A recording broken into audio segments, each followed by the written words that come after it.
Alright, today I'm going to be showing you a quick tutorial on how to create a 3D looking image on Photoshop CS5. I'm not sure if it works on CS6 or CS4 or earlier versions, but I don't see why it wouldn't. It's a very simple, quick, efficient way and very effective way of creating a 3D looking image with any picture, to be honest. I'm just using a HD image of a Chembox signature monster car, Monster Ford. The only reason I chose this is because I've just tried and tested. I've used this image plenty of times with this effect, and I know it looks good. Okay, so you're going to open up Photoshop, and then first thing you're going to do is open up your file that you want. So everyone should know how to do that on Photoshop. It's just like any other program, and it's automatically going to make the image you have. Automatically going to make that the layer called background.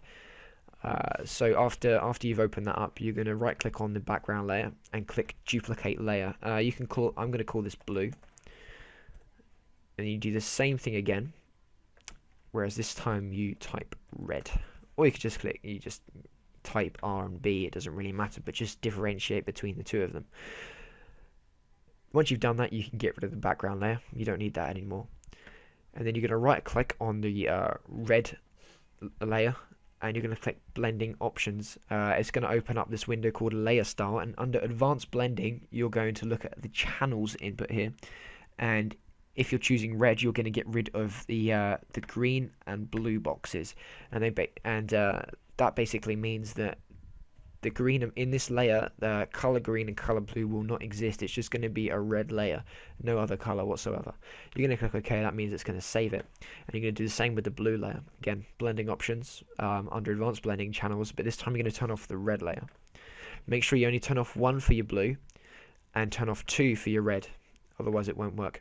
Click OK. That's absolutely done, and literally it's been about 2 minutes, and all you have to do is just take one of the layers, it doesn't matter, and you just drag it to the left. I'm literally just clicking, using this tool here, the move tool, and I'm just holding down on the image, on the layer, and dragging it slightly to the left. That's it. That's all you have to do with the minimal amount of movement. That's it, and it creates this amazing 3D looking effect. And it's not like the kind of 3D effect you get in brand new movies. It's the old style effect where you had to put on those really crappy cardboard glasses that fell apart within 2 minutes. But if you still get a pair of them, this is great. You can turn pictures into 3D images within minutes. It's fantastic. So what we're going to do is we're going to quickly crop this up a little bit just to tidy it up, make it look a bit nicer. So all I did there was just highlight the crop tool, selected the bit that was good. So I just selected from there down to about there, because if you look down, let me just go back. Yeah, if you see there, we have this is where the red layer hasn't been moved.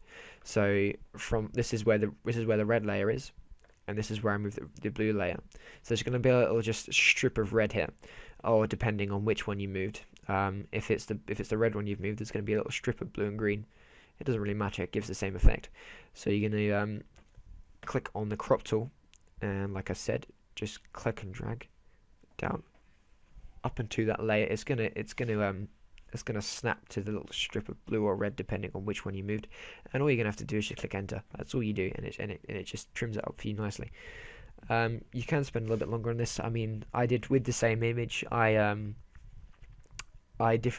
managed to split the layers up, so I had the foreground and the background, and with the foreground I just made the layers slightly further apart. So I had 4 layers, 2 for the back, 2 for the front, and on the front I just split the layers up a bit more, just to give it more of like a in your face kind of feel, so it looks slightly more stood out. So the car looks stood out in contrast to the background, which looked a lot better. That took me about 35-40 minutes. That's the first time I did it. That's when I just started doing Photoshop, so it did take me a bit longer than I would usually take. But I will show that at the end of the video. It's just an image. I'll just stick that in the end, so you know what you could do if you spend a little bit longer with this kind of technique. Mess around with it. Don't be afraid to just go wild. Use different tools, and just experiment. That's what Photoshop's all about. Let me know what you think. If it worked for you, if it didn't work for you, let me know in the comments. I love reading all that stuff. Yeah, I'm can't wait to see if it works for you guys. Apart from that, that's all I have. I've been Dynamic Juicy, and I will see you next time.